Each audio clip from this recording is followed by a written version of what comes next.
گندم کی رپورٹس۔ آج گندم کے ریٹ میں ملا جلا رجحان دیکھا گیا۔ آج گندم کے ریٹ بہتر تھے پہلے کی نسبت۔ السلام علیکم دوستوں، میں ہوں آپ کا ہوسٹ محمد رامیش اور آپ دیکھ رہے ہیں ہمارے یوٹیوب چینل۔ جو دوست ہمارے چینل پر نئے آئے ہیں ان سے گزارش ہے کہ ہمارے چینل کو سبسکرائب کریں، ویڈیو اچھے لگے تو لائک کریں۔ تو سب سے پہلے بات کرتے ہیں تیل کی۔ تو آج ڈیرہ مرا جمالی میں 11,500 سے 11,700 تک فیمہ ریٹس رہے۔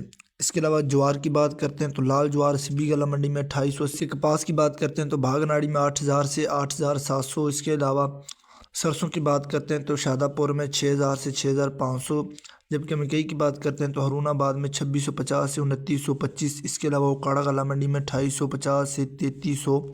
اس کے علاوہ سہیوال میں 2,600 سے 3,200۔ جبکہ عارف والا میں 2,700 سے 3,125۔ پاک پتن میں 2,700 سے 3,100۔ اس کے علاوہ بوڑے والا میں 2,800 سے 3,140۔ میاں چنو میں 2,700 سے 3,200۔ اس کے علاوہ حاصل پور میں 2,200 سے 3,025۔ جبکہ خیر پور میں 2,200 سے 3,050 تک فیمہ ریٹس رہے۔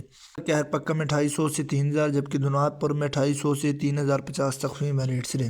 دھان کی بات کرتے ہیں تو سپر گجرا والا میں 1,500 سے 1,600 تک فیمہ ریٹس رہے۔ گندم کی بات کرتے ہیں تو ڈیرہ مرداگ جمالی میں 2,900 سے 3,100 تک فیمہ ریٹس رہے۔ گندم، کپاس، سرسوں اور مزید فصلوں کے ریٹ حاصل کرنے کے لیے ہمارے چینل کو سبسکرائب کریں اور دعاؤں میں یاد رکھیں۔ اللہ حافظ۔